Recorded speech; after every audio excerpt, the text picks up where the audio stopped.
All right, so good afternoon, everybody. Um, Thank you for joining in. Thank you for tuning in within this presentation. We do have a massive thing going on today, actually, because we are setting off this series of presentations, or the so-called MOOC, which we'll get to explain later. But I'm really excited as there is 15 really nice videos with a strong content ahead of us, like with this series, all to be found at on the YouTube channel of ICOM Italia. And these are to really just provide more of the insight into certain technical, educational, legal, or sustainability aspects within the museum work in these turbulent times, of the pandemic / post-pandemic, to actually sort of help museums to progress or to just keep up with the things as they are rolling. So today on this very first video, we would like to do like a short introduction, so to speak, and actually, this first presentation, the lecture that I have prepared today for you is called the Research Result Conclusion, because our project H.E.L.P actually has more phases, and we have successfully completed the phase 1. Now we are moving on to another phase. So in this presentation today, I would like to summarize the first phase, basically show you what we have done up till now, what it has showed us, and so on. So this is basically something to look forward with in this presentation, the summary of the first phase, outlook on the role of museums, more introduction into that MOOC concept, talk about education a little bit, illustrate some basic division. This is what we are about to do today. My name is Jiri Styblo. I'm from Prague, Czech Republic. I have graduated from Media Communications at Institute of Finance and Administration in Prague. 2015, I co-founded the 𝙃 project, Association for the Development Initiatives for Common Europe. We have been working on the field of international youth projects run by using the non-formal education methods. We have basically worked like the whole process through, from applying the projects, putting them together, applying them, putting them into realization, reporting them, basically bringing students from all around Europe onto one place to talk about topics that are somehow resonating within the society, media literacy, social inclusion, environment issues, and so on. So this is what we have been doing for the past 6 years with our association. And I have also worked as a tour guide and tour leader for culturally curious travelers in the region of Central Europe. And currently, I'm a member of an organizational committee of the General Conference ICOM Prague 2022.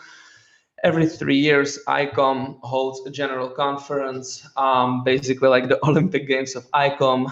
2022, we are honored to have this general conference in Prague, Czech Republic, and I am a member of organizational committee. So we are trying to put together the best conference possible for all the museum experts, enthusiasts, students, and so on, people from all around the world who would like to come to Prague.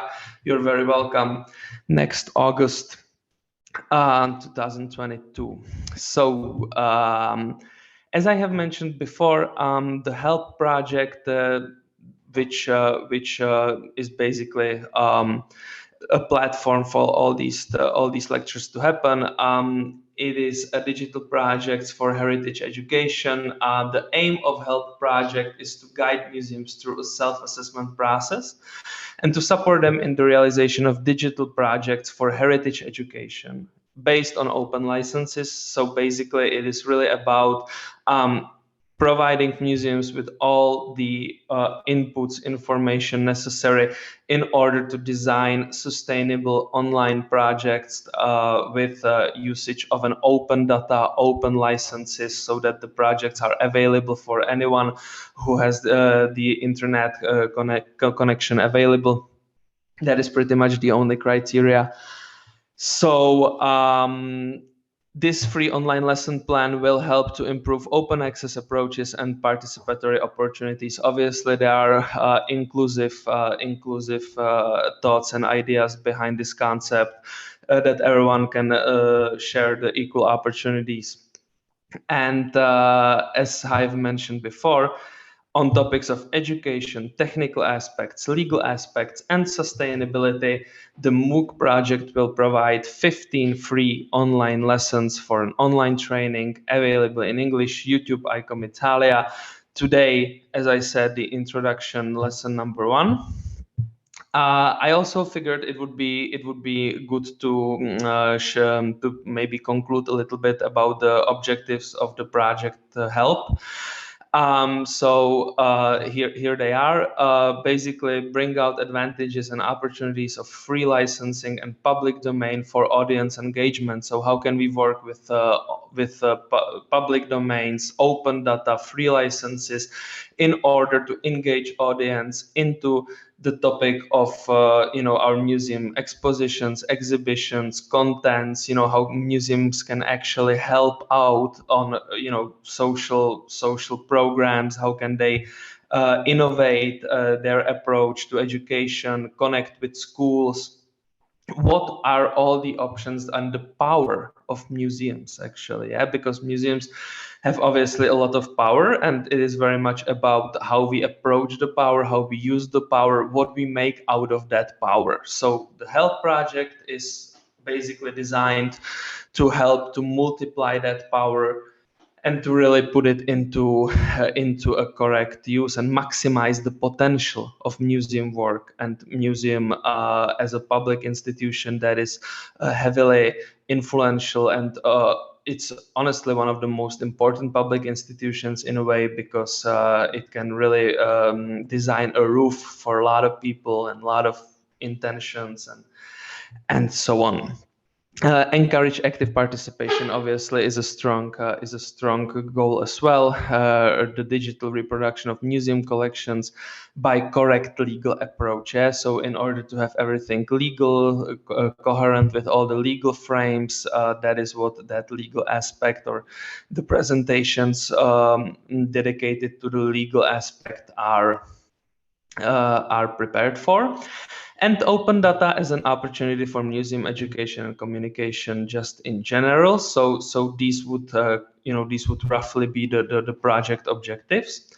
And now, before we go any further, I implemented a few data into this presentation that I would very much like to thank to Filipa Light, Sarah Orlandi, and Anna Maria Maras for putting them together and for actually like nicely putting all the data into some usable results, so to speak. So I would like to present some of these graphics here today. This is one of them. And actually, before we go any further, I wanted to have a look with you guys on, just the online services that visitors are most interested in. Yeah.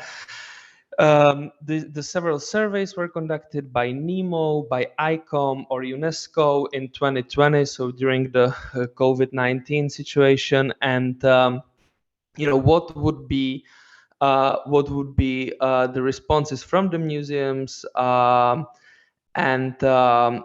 if we have a look at it, quizzes and contests, we can definitely see higher demand there. Features of individual objects from the online collection, also there is a significant increase, massive increase. Social media activities and hashtags, we can really see social media is something that is really resonating. And whether we like it or not, because obviously there's a lot of different externalities connected to social media, but we do have to accept their role in society today. And obviously, if museum is place where people are identifying themselves, where they can gather, where they can really like understand actually the museum, then social networks is something that must be considered in working with, and the response here is very clear. So there's a high demand, so we must adjust also our activities towards that direction. Updates to the online museum collection. There's a very slight increase, but live content within the museums, again, there's a massive one. Special newsletters, there's a decrease. Somehow that is not really the desired path, according to this survey. Video content, on the other hand, again, YouTube, Vimeo, like all these platforms, is obviously like heavily popular, and especially for the young visitors, but also basically for anyone nowadays. But this is also a way to like engage people and bring them something they actually will have a look at. Museum podcasts, very nice way to go. Podcast, obviously, very important part of today's content on the internet. Very, very popular way to go. So it's obviously worth considering. Virtual tours through the museums, we have seen an increase during the pandemic times as well. Online exhibitions, there's a high demand. Online learning programs. So there is, these are the desired, I would say, directions according to this survey.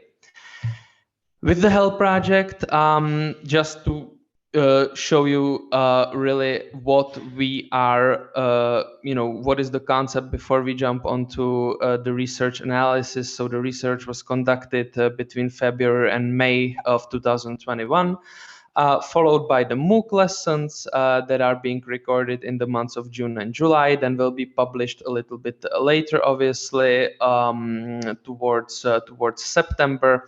And museum consultancy, which is something that is currently being launched. So please stay tuned for that. It's a unique opportunity for museums to up to 25 employees. So, by the definition of small museums, to actually gain some free consultancy on these technical, legal, or educational aspects within the projects that they either are developing or they would like to develop. So definitely stay tuned for that. The calls are published. Visit the ICOM Italy, ICOM Portugal, ICOM Czech Republic communication channels. You will definitely find more information about it, ways to actually apply.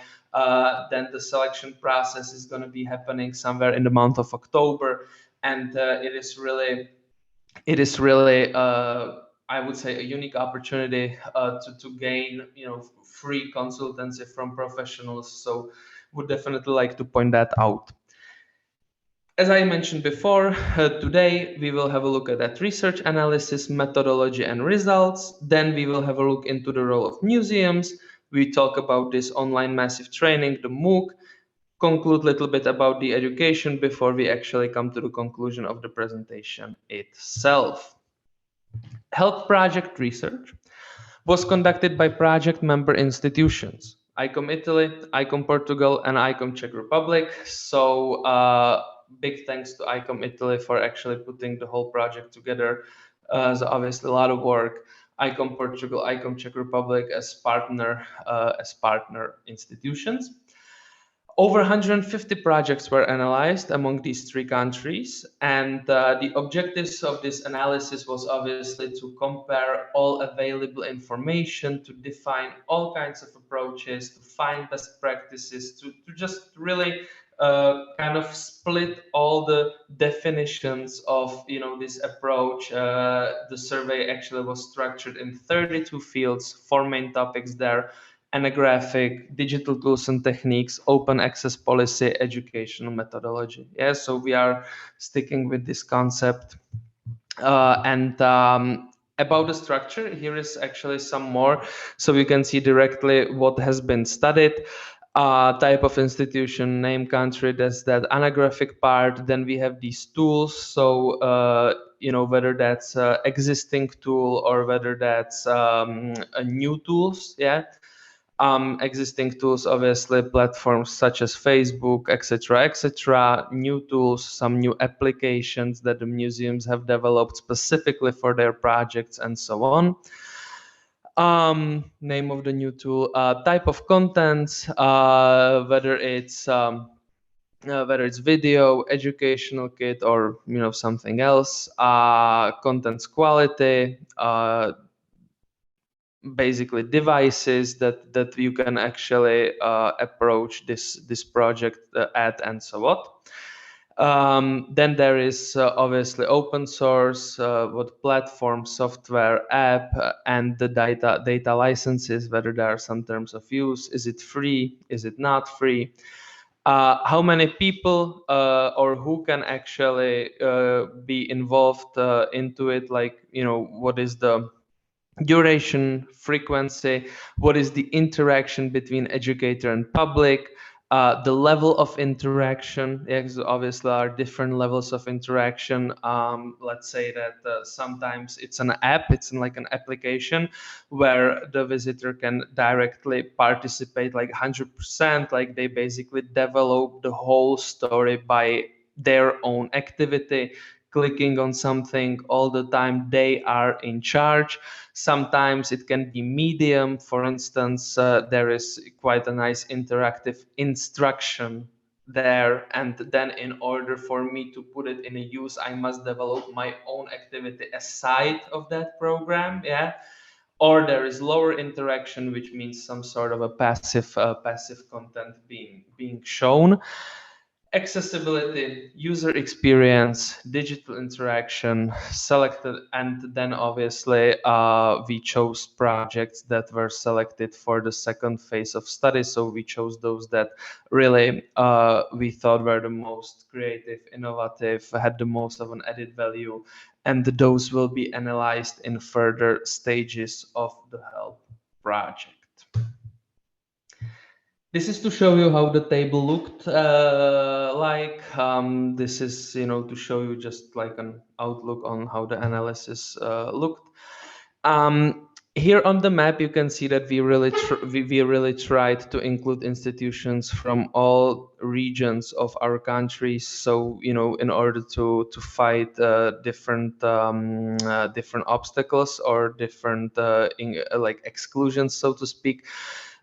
Certain regions have different, economic standards. Certain regions have different cultural, educational standards. So we really tried to include institutions from all different regions of our countries so that the result is the most representative within the country as a whole, because certain areas or regions are overcoming, different types of obstacles: economic, as I said before, cultural, geographical, and so on. Something that is limiting people. So we really were trying to include like all different regions and to really have it as representative as possible. Most used platform. Within the project, what we have analyzed, that most of the museums would be using websites or YouTube. YouTube is very popular, and a website combined with YouTube is also a very common platform, like combination of platforms to use. Zoom, Facebook, yeah. So all these. I would like to just stop by TikTok here. You can see that TikTok doesn't have much of displays. It wasn't very frequently used by museums. However, obviously, in terms of targeting, it is something to think about, because as we know, especially like I would say young generation, like people up to 20 something, I don't want to generalize, just to basically have an idea, are using TikTok very frequently nowadays. It's a very popular network among them, and obviously it also brings opportunities for us to get there as museums. However, still not being like that much used. SoundCloud also there, Google Meet. So there is a whole variety of platforms that can be really used, and the creativity literally is having like less and less of borders in the digital world of today. About this interaction educator to public, we can see that 40% 32%, 40 projects basically that we were able to define it at, because sometimes there is no definition, but had active approach, and over 80 projects had like literally a passive approach, and then where there's this gray area, those were not counted into this. However, I would like to point out that it is not as easy to tell, even for the projects that we have decided to put on the sides of active passive. There is always a gray area, because a lot of projects can be labeled as passive, but they actually still enforce active participation on the student or whoever is on the other side for later. Yeah, let's say that I will see some content passively, but the content actually really like catches my interest, and I actually start actively searching further, or I start just actively getting involved in the topic, thinking about it, searching for more information, looking at new things, and in the best case, obviously, I start developing new things myself in this topic that actually talked to me through some passive interpretation I saw before. So even the passive interaction can stimulate a lot of active participation. So we would like to divide these two because it is really we would like to make sure that the division is not too strict, because there can be a lot of mutual area. Service fee, majority of the projects analyzed were free of charge, so available for anyone, and those that were paid for were usually really just to cover up the costs of a project. So this is again a very important direction within the project. Target audience, not specified for a huge part, almost for a quarter, because it is really difficult sometimes to specify the target audience, because certain projects are just for anyone. There are no borders, whether people from all different social groups, ages, occupations, they can find it equally interesting. So sometimes there is obviously again like a slight, I would say, division. But obviously, certain projects are dedicated to schools, to families, and it's necessary to say that a lot of museums really have stepped out during the pandemic to help out the schools. Came with some educational kits, some materials that are directly usable for schools. So definitely, there's something really valuable for society. Adults, general public is a huge chunk. Families we mentioned, different teenagers, childhood, but then again, a lot of it can cover up because there are no borders. Anyone can be interested in projects, even if they are not directly dedicated to them. Obviously, the schools, that's something a little bit different, because the school material, as schools provide formal education, the school materials are a little bit more kind of shaped up towards that. Digital output, over half of the projects analyzed, had the online software. Some of them also came up with the application. App is obviously the most demanding, I would say, within the technical terms. It is really challenging in terms of all the technical aspects and so on, but can obviously have a huge impact on a younger audience, because it is a direction where especially young people like to go in general, downloading different apps into their phones, playing games. So engaging them in this very interactive form is definitely a great way to go, and very efficient. Digital interaction, as I said, over half of the projects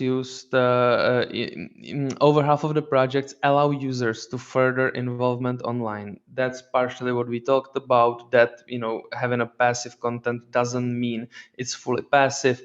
We can share the content further, like it. Various programs offer also chat windows or text boxes. We also get to find streaming, instant comments, and online interaction with platforms as well, like gaming. Yes, so there's a lot of different directions to go, and the digital interaction can be very variable, and the variability of it is even increasing. So there's a lot of space also there to play, and this research had shown it very well. Sustainable development goals.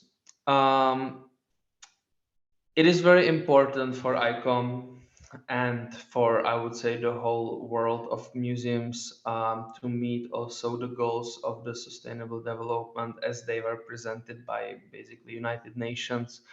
We will have a look at them in the next slide, and we are proud to say and happy to say that there's several of these goals actually fulfilled by these projects.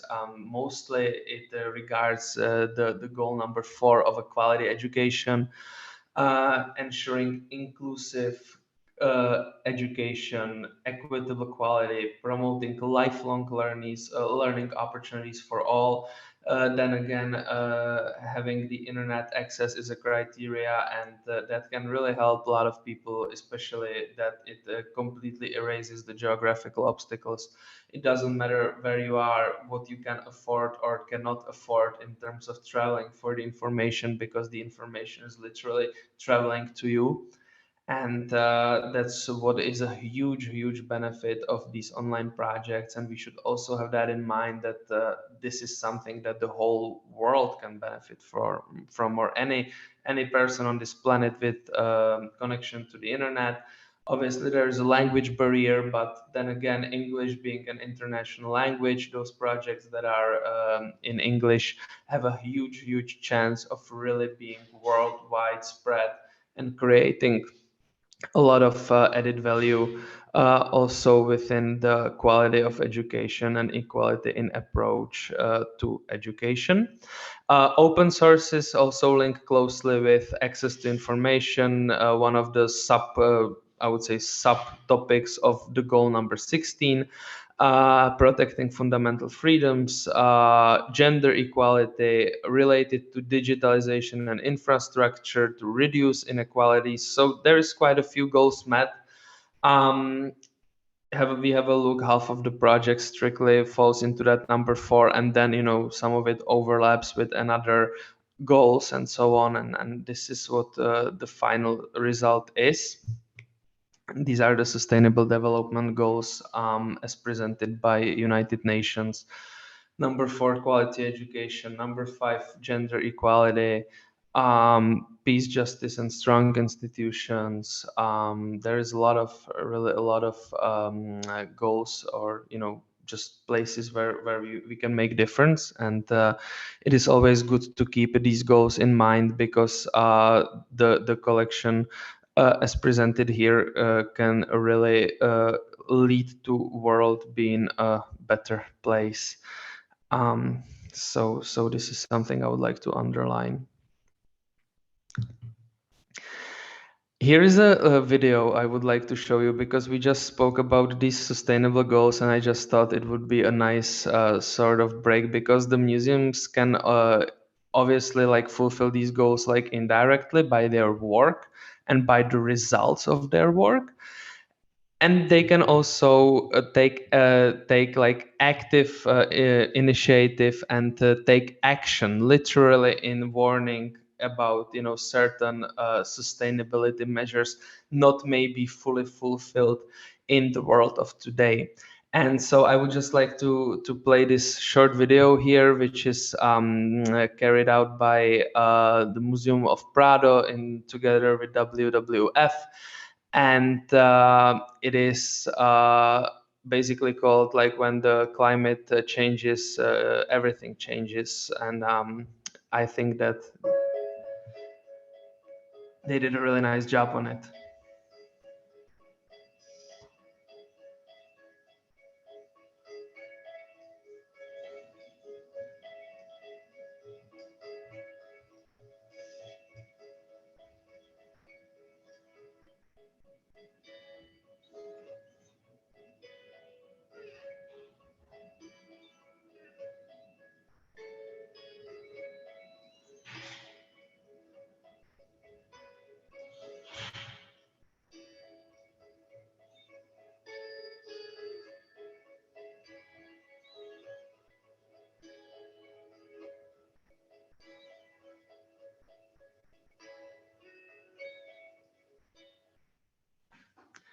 So this was just a short video, but I really wanted to present that museums can really actively take part in in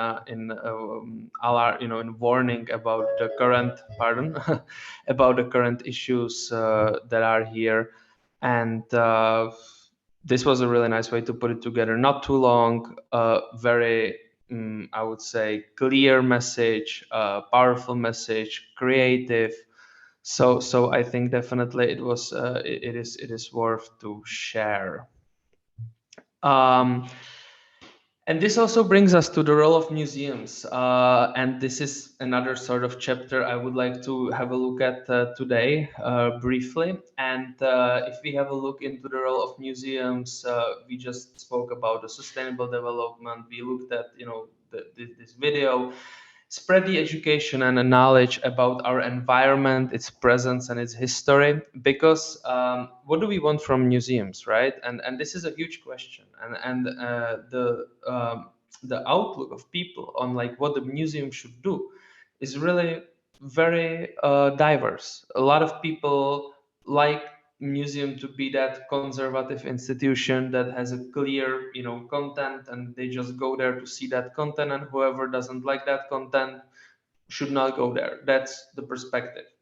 But more we are getting into this digital era, and more we are getting into this dynamic development of society, more there are tendencies to actually make museums a vivid place, make it a place like that can co-create the communities, that can actually really help people to identify themselves, to actually see really the world that surrounds them, like see something that they understand, not only something that they don't know nothing about, so they came to the museum to learn about it, which is obviously a great asset too, but also to just feel like this institution is part of me.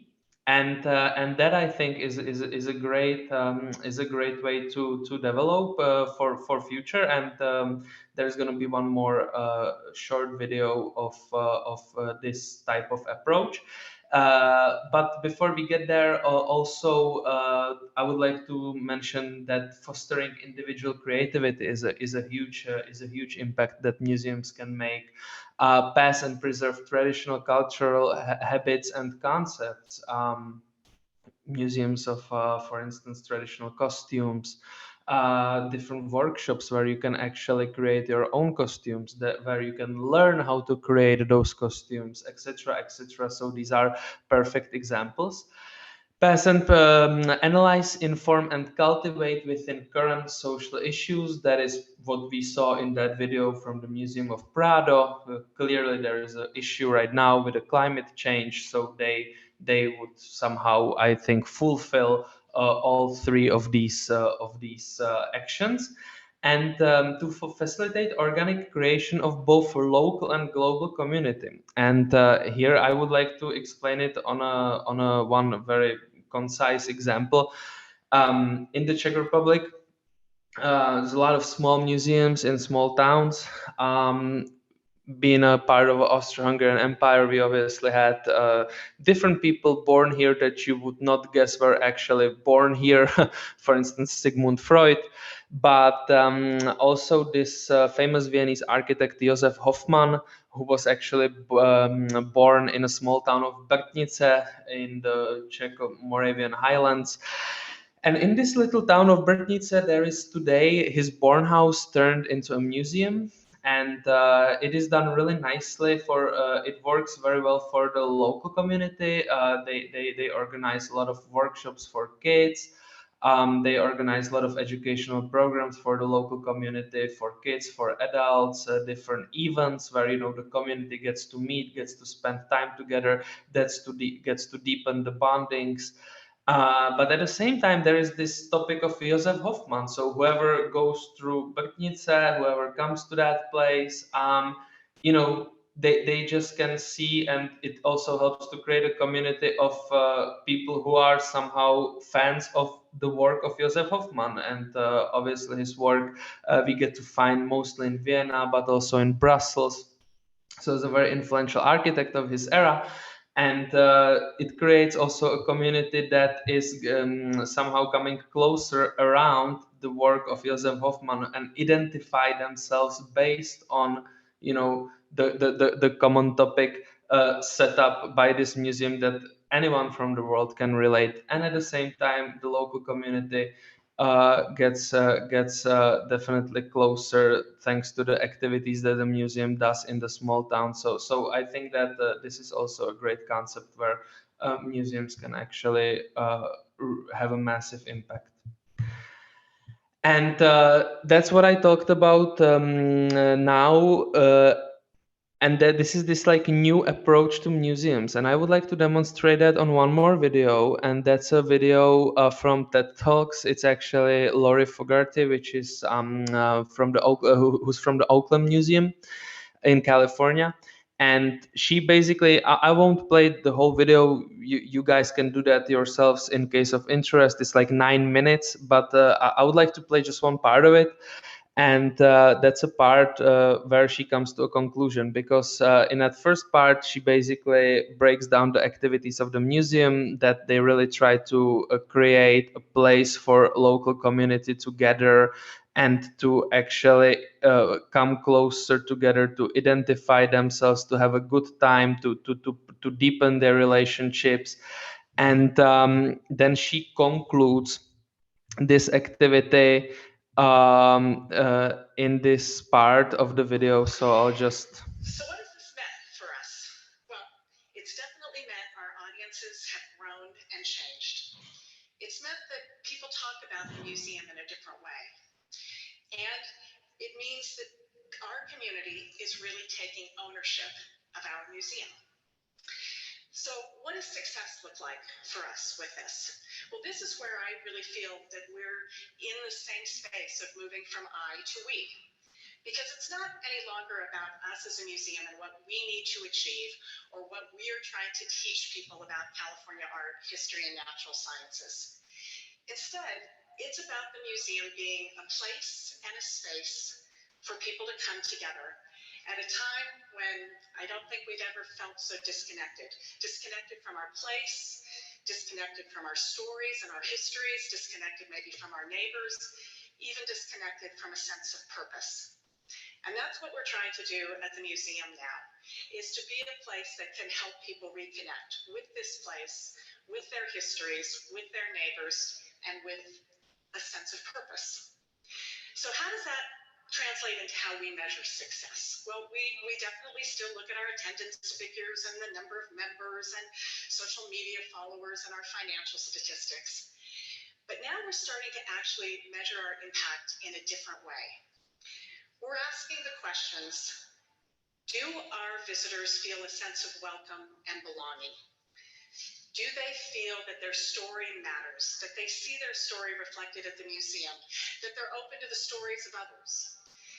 Do they feel connected to their neighbors? Do they feel connected to the people that they maybe came with?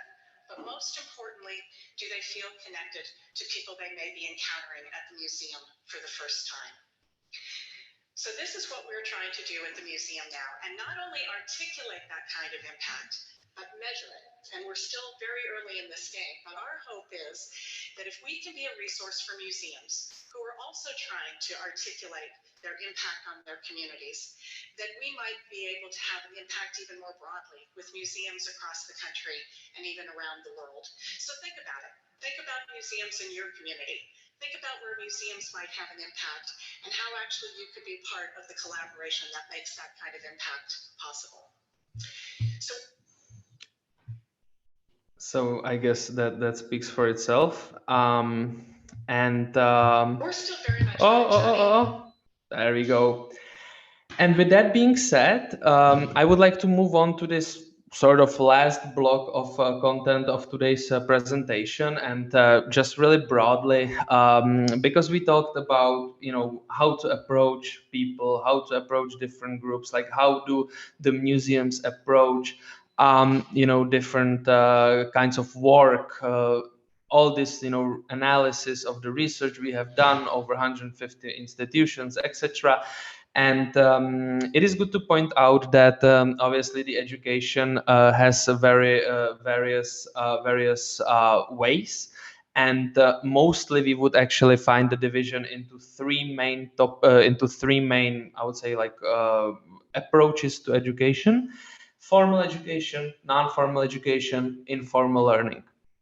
And in my belief, in my best belief, the most efficient form of education is to connect these three, to put them all together. Yeah, formal education, obviously, not voluntary in a way that we are simply asked to be at a certain time at a certain spot. That there is, I would say, the perfect example of that is simply university education, yeah, or high school education, or even like elementary education, which is by no means voluntary. Leads to a certain certification, which is officially recognized, structured assessment and evaluation. Everyone knows like how their results will be evaluated, how the assessment process will look like. All that is standardized. Takes place usually in a classroom, given by teachers, professors, trainers. Is a strict curriculum there. Usually the state issues the curriculum, or you know, any type of governmental body. But this is really the role of the public education institutions, such as universities, high schools, and so on.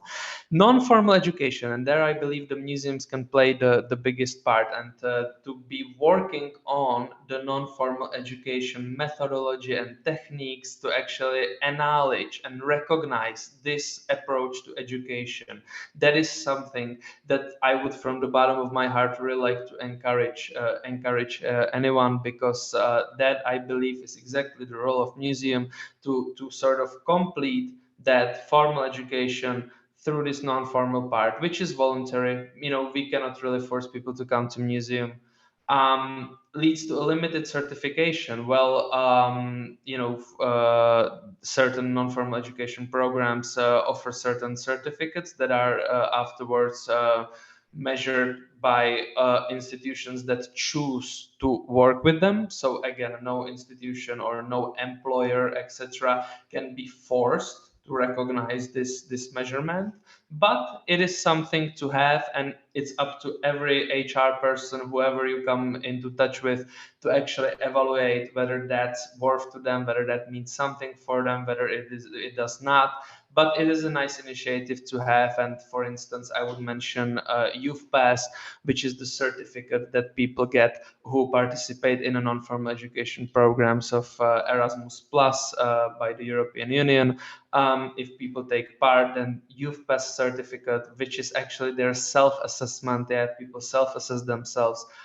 Their key competencies define basically 8 key competencies, and they choose those competencies that are relevant to the project or to the initiative that they have been the part of, and they actually get to measure their own success within a progress within those competencies. Takes place in a range of chosen environments. Again, fits perfectly for museums, trainers, facilitators, whoever is there. and it's a learner-based curriculum. So the structure is fixed, yeah, and the learner basically defines like his own or their own preferences or what really can benefit, what they can benefit the most from. Informal learning usually is unintentional. There is no certification, virtually no assessment. It is basically learning by experience, not tied to a specific place or time. Great example: I burned my skin of my finger on a stove. Yeah, so it just happened. There is no strict curriculum. It just happened. I learned my lesson not to put a finger on a hot stove. So it's really given unintentionally by like peers, family, colleagues, self, no structure, no curriculum, and all these three formats of education, I believe, are important in order to achieve the point of that complexity in education. And the non-formal education, again, as there's a whole methodology written for it, there are techniques, there are different exercises, and I do encourage those museums that are interested in this direction to look deeper into it. Here is what I have also mentioned at the beginning of the presentation, and we are coming to the end of our presentation today. And I really wanted to invite you once again for our MOOC lectures. 15 courses available at ICOM Italy YouTube channel. There's a help playlist there. 5 lectures on education, 4 on technical aspects, 3 on legal aspects, 3 on sustainability. For professionals, museum, educations and heritage communities, students, teachers, whoever is interested is very much welcome. The content there is really very strong. Experts talking about exact topics, really giving you a valuable information later to work with on all of these basic topics. So I very much invite you guys to have a look at it. Really excited personally about it. Before we say goodbye, there is just like one little conclusion I would like to share with you. Current global situation really has transferred a large part of human lives to the digital world, and it's up to us to keep up. It's up to museums to